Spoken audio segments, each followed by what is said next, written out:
नमस्कार। राष्ट्रपति से मैं पवन केसवानी। माँ का जन्म पाकिस्तान में हुआ था। महज 11 दिन की थी तब छुपा कर लाई गई थी।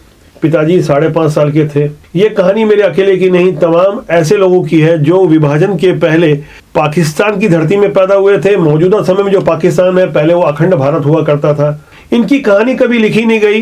कुछ हालात ऐसे थे कि एक नारा उन दिनों खूब चला था कि लड़ के लिया पाकिस्तान, हंस के लेंगे हिंदुस्तान। यानी तब भी हसरतें पाली गई थी कि पूरे हिंदुस्तान पर कब्जा कर लिया जाएगा, और ये हसरतें तब पूरी होती नजर आ रही है जब देश में 1956 में आज़ादी के 9 साल बाद एक काला कानून बना दिया गया और नाम रखा गया वक्फ एक्ट। एक ऐसा एक्ट जिससे यहाँ के मुसलमान जो पाकिस्तान चले गए थे उनको वक्फ के नाम पर उनकी जमीनों और उनकी संपत्ति को वक्फ को दान कर दिया गया, जो बढ़ते बढ़ते आज 8 लाख एकड़ से ज्यादा पहुंच गई है।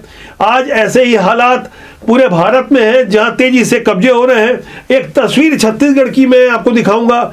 भिलाई से निकली हुई एक ताजा तस्वीर है। 1-2 नहीं बल्कि 3-4 कई गांवों में आवेदन लगे हैं वक्फ एक्ट को। अगर आप पढ़ लें, गूगल में सारा मसौदा दिया हुआ है। आज आप इंटरनेट से सारी जानकारियां ले सकते हैं कि कैसे किन्हीं लोगों के मान लेने से, सोच लेने से धारा 40 वक्फ एक्ट की एक्टिव हो जाती है। आपको सुन के अजीब लग रहा होगा, लेकिन जब आप थोड़ा सा अध्ययन करेंगे तब पता चल जाएगा कि आखिर कैसे 8 लाख एकड़ जमीन जिनकी हो रही है, जो जिहादी मानसिकता के लोग हैं, कुछ लोग लैंड जिहाद में लगे हैं। छत्तीसगढ़ के भिलाई से लगे हुए ग्राम खेदामारा, ग्राम जामुल, ग्राम कुरूद, तमाम ऐसे जगह हैं जहां सोच लिया गया है कि वहां जगह हमको लेनी है कब्रिस्तान के लिए।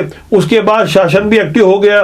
गुपचुप तरीके से कुछ विज्ञापन दिए गए। उसके बाद वो विज्ञापन कुछ अखबारों में प्रकाशित हुए जिसे लोग भी नहीं पढ़ सके। व्हाट्सएप के माध्यम से, सोशल मीडिया या दूसरे माध्यम से धीरे धीरे जब लोगों को पता चला, लोग आक्रोशित हुए और अपने भाव प्रकट किए।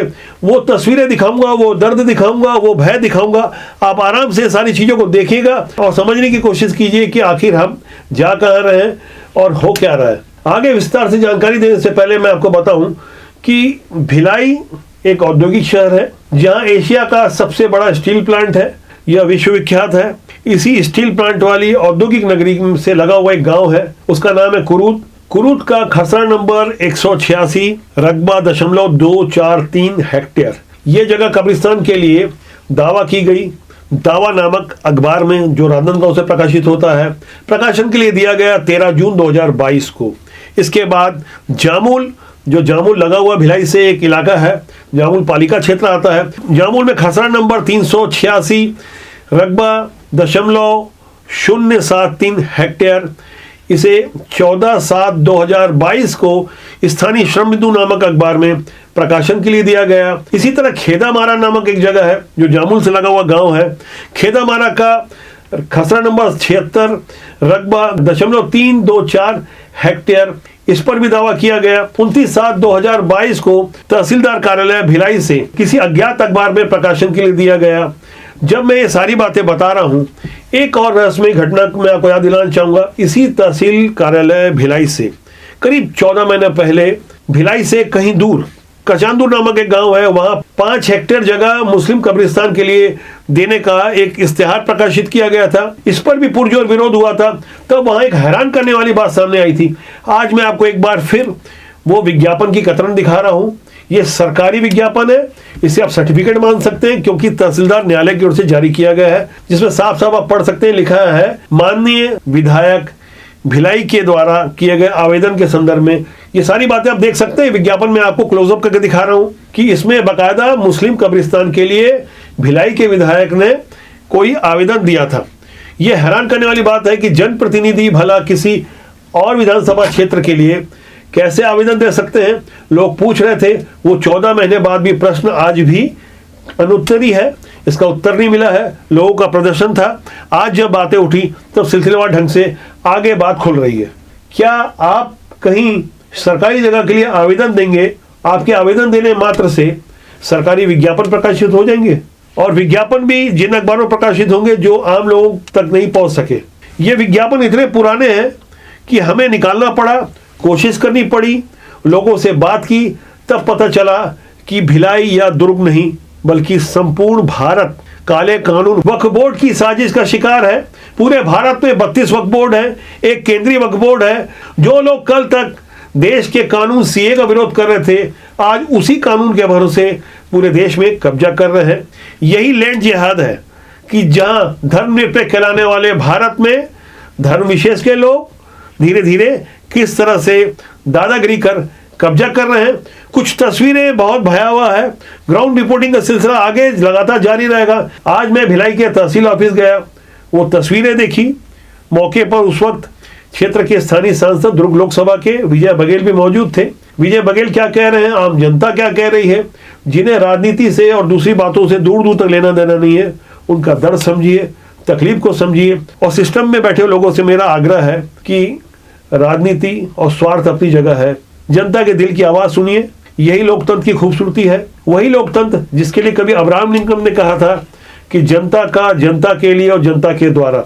इस तस्वीर पर हमें मौके पर शिरीष अग्रवाल नजर आए, चेक शर्ट में। आप जिन्हें देख सकते हैं, ये बीच में जो बैठे हैं, ये आवेदन आपत्ति ले रहे थे। सैकड़ों आपत्तियां इनके हाथ में थी, चुपचाप अपना काम कर रहे थे। ऐसे ही कई अन्य स्वयंसेवक यहाँ लगे हुए थे। शिरीष अग्रवाल राष्ट्रीय स्वयंसेवक संघ से जुड़े रहे हैं, मौजूदा समय में भारतीय जनता पार्टी के प्रदेश कार्य समिति सदस्य हैं। अनेक हिंदूवादी लोग यहाँ मिले जो आपत्ति दर्ज करवाने आए थे।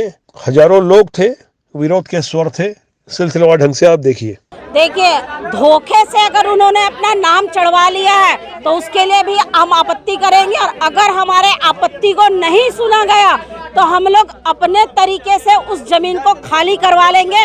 चाहे केस बनता है तो बने, उसके लिए हिंदू समाज तैयार है। थोड़ा सा आप एक्सप्लेन करेंगे, आपका अपना तरीका कौन सा हो सकता है? मेरा तरीका तो हर जगह वही रहता है, रोको, पहले तो मैं समझाने जाऊंगी, टोको, और नहीं तो लास्ट में मैं ठोको तो करती ही हूँ। ये आपका अपना विचार हो सकता है, आप समझ सकते हैं। लोगों में आक्रोश है, लोगों की अपनी भावना है। मुलाकात करके बाहर निकल रहे हैं, ऑफिस के बाहर खड़े हैं। मैं ये बोला कि मेरी कलेक्टर से बात हुई है, कल ही मैंने बात की 2 बार, और मैंने कहा कि जिस तरह आप लोग दुर्ग में निर्णय लिए वैसी ले। मैंने यही बात इनसे कही कि आप इसको खारिज करिए, नहीं यहाँ तो भीड़ इतना आएगा कि आप उम्मीद नहीं कर सकते। तो बोले नहीं सर, उस पर कार्रवाई चल रही है। अगर खारिज नहीं होगा तो क्या अदालती कार्रवाई तक जाएगी बीजेपी सरकार? अदालती कार्रवाई तक जाने के इंतजार हम नहीं कर रहे हैं, यही भीड़ आएगी। आज तो 1000 लोग, 1500 लोग दिख रहे हैं, कल जाके 15, 20, 25 हज़ार और 50 हज़ार, लाख भर के लोग यहाँ इकट्ठा होंगे, दुर्ग में इकट्ठा होंगे। अब घर घर में चर्चा होने लगी है, लोग डर रहे हैं कि मेरे घर को भी वक्फ बोर्ड कहीं ना बोल दे। मतलब हर के मन में आतंक है, और ये शासन और सरकार के लोग, यहाँ के मुखिया अपने आप में मस्त है। कहीं भी उसकी एक भी टिप्पणी नहीं आ रही है। यहाँ के राजस्व मंत्री एक भी टिप्पणी नहीं है, यहाँ के विधायक, यहाँ के अन्य नेता कांग्रेसी एक शब्द भी इस पर नहीं बोल रहे हैं। और तो और वहाँ दुर्ग में जब हुआ तो अरुण ओरा जी वो एक उसके पदाधिकारी को लेके चले गए। मतलब हद हो गई यार। आप जनता के साथ रहो, जनता जिसने उन्हें चुनी है, जिन सरकार में आपको बिठाई है, इतना बड़ा जनादेश देके, उनके भावनाओं को आप लोग अनदेखा कर रहे हैं कि वक्फ बोर्ड जहाँ भी अपने हक वो रखे, दावा करे, वहाँ उसका हो जाएगा। ये कोई ब्रह्मा की लकीर है क्या? 1995 में जो काला कानून बनाया कांग्रेस शासन में, लोकसभा में, उसका दुष्परिणाम है ये। उसमें आर्टिकल 54, आर्टिकल 55 में इतना बड़ा अधिकार दे दिए, उसको एक अदालती अधिकार भी दे दिया गया। खुद उनके ऊपर अदालती अधिकार रहेगा, और वो जहाँ भी चाहे वो अपना दावा ठोक सकते हैं। उनको प्रमाण देने का उसका नहीं है। प्रमाण वो देगा जिसके ज़मीन में वो दावा किया है।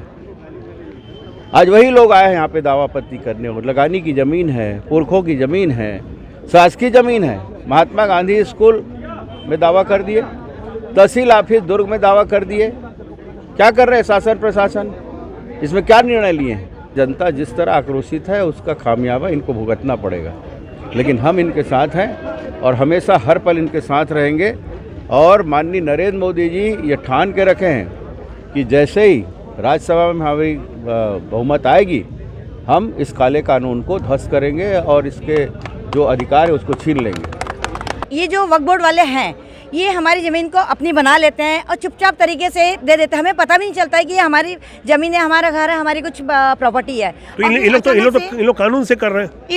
इन लोग कौन से कानून से कर रहे हैं नहीं पता। कानून सिर्फ हमारे लिए है, हम ही लोगों का है कि हम कानून से चले। और ये सारे लोग मतलब बहुत बहुत गुस्से में हैं और इनके साथ में जो हो रहा है अन्याय हो रहा है। हम शासन के पास एक विषय रखे थे कि वक्फ बोर्ड का की प्रासंगिकता या औचित्य छत्तीसगढ़ में है ही नहीं, क्योंकि यहाँ मुस्लिम है ही कहाँ कि उनकी आप मांगों को मानते रहोगे। और मांग क्यों और वक्फ बोर्ड क्यों? आपने 500 साल तक हमको गुलाम बना के रखा। अब आप कांग्रेस की सरकार उन्हीं के वंशज बन के छत्तीसगढ़ के भोले भाले भाव प्रवण व्यक्तियों के ज़मीनों का अधिग्रहण करके वापस आप वक्फ बोर्ड को दे रहे हैं। ये तो केंद्रीय लज्जाजनक बात है। ये तो केंद्रीय कानून है, राज्य का कानून नहीं है। वही ये श्रृंखला छत्तीसगढ़ से बने। दुर्ग ने विरोध किया, कई सारे लोगों ने आपत्ति की उनके दावों पे जो वक्फ बोर्ड करता है। कई सारी ज़मीनें हैं, भिलाई के लोग भी यहाँ आपत्ति दावे अपना दर्ज करने आए हैं। गलत काम कोई भी होते हैं वो छुपा के होते हैं।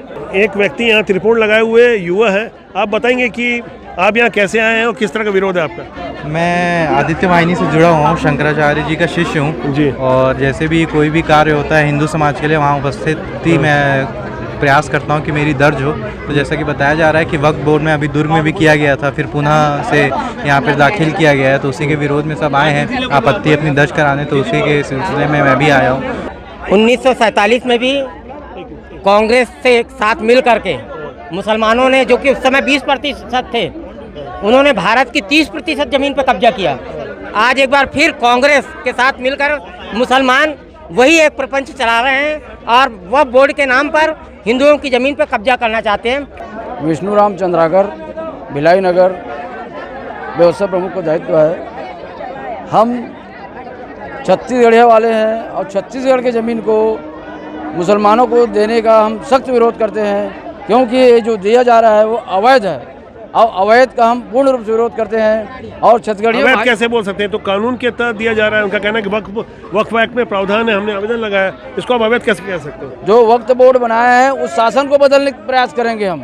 तो ये तो केंद्र का कानून है, तो यहाँ राज्य सरकार इसमें क्या कर सकती है? राज्य सरकार का इन्वॉल्वमेंट आप कैसे बोल सकते हो? राज्य छत्तीसगढ़ में सबसे ज़्यादा सुनाई दे रहा है, छत्तीसगढ़ की सरकार ज़्यादा सपोर्ट कर रहे हैं मुसलमानों का। मैं भारतीय जनता पार्टी का जिला महामंत्री बोल रहा हूँ। मेरा ये कहना है कि वक्फ बोर्ड के द्वारा अगर उनको ज़मीन दिया जाता है तो यहाँ हिंदुओं की आबादी ज़्यादा है, तो उनको क्यों नहीं दिया जाता है? सब चीज़ कानून उनके लिए बना हुआ है, हमारे लिए क्यों नहीं कानून बना हुआ है? तो केंद्र में तो भारतीय जनता पार्टी के नेतृत्व वाले नरेंद्र मोदी की सरकार है, आप उनसे क्यों नहीं बोलते बात? केंद्र में तो जो सरकार बनी है वो तो 2014 में बनी है, उससे पहले कानून लागू हुआ है ना। लेकिन हमारी जो सरकार है, जो मोदी सरकार है, इस कानून को हटाने के लिए पूर्ण जोर विरोध कर रही है और इसे जिस तरीके से हटाना चाहेगी वो हटाएगी, बिल्कुल वो हमारे समर्थन पे है।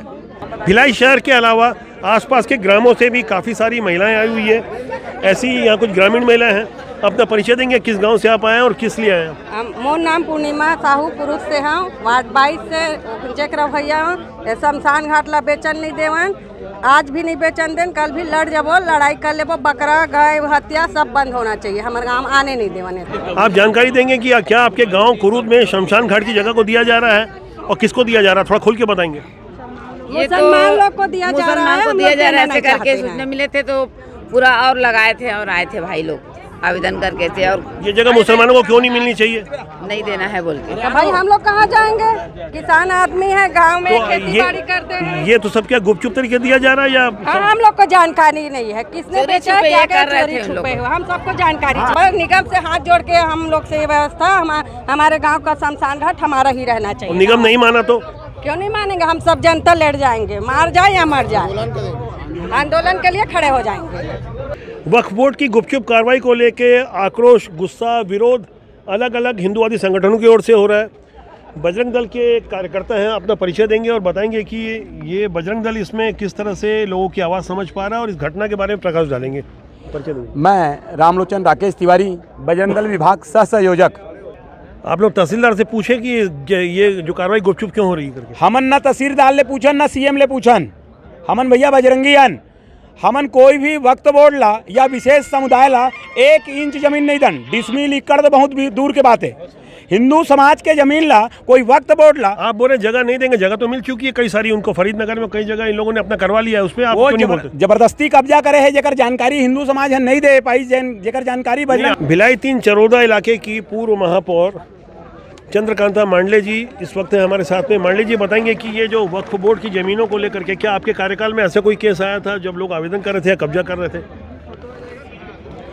उस समय ऐसा टाइप का घटना सुनने में तो आ रहा था, पर ऐसा टाइप का जो अभी जो काले कानून आया है कि बाकायदा लोगों को नोटिस दिया जा रहा है कि ये हमारी ज़मीन है, ऐसे करके अभी समझ में आ रहा है। छत्तीसगढ़ राज्य वक्फ बोर्ड की मनमर्जी जिस तरह की चल रही है, जिस तरह से दुर्ग के बाद छत्तीसगढ़ के एक और शहर भिलाई में गुप्त तरीके से आवेदन लगाया गया, सिलसिलेवार लोगों का विरोध हुआ। मैंने सारी बातें आपसे साझा की, लोगों का दर्द समझाने की कोशिश की। उसके बाद आगे वक्फ बोर्ड की इस दादागिरी के विरोध में जनता क्या करती है वह तो आगे मैं बताऊंगा, लेकिन जो बातें आप समझ पा रहे हैं, जो इस काले कानून के बारे में, इस धर्मनिरपेक्ष कहलाने वाले देश में मुसलमानों के लिए एक कानून और हिंदुओं के लिए दूसरा कानून, जैसे कि साफ साफ वक्फ एक्ट के माध्यम से आपको समझ में आ रहा होगा, सारी बातें आपको समझ में आ रही होगी। आप इस बारे में अपनी क्या राय रखते हैं कमेंट बॉक्स में जाके जरूर लिखिएगा। राष्ट्रपोत आपका अपना जनमंच है, हमारा सूत्र वाक्य है राष्ट्र ही सर्वोपरि। कोशिश रहेगी कि राष्ट्र के लिए कुछ बेहतर प्रस्तुति दें, जनता की आवाज़ बनकर लगातार हम आपके साथ जुड़े रहें। नमस्कार।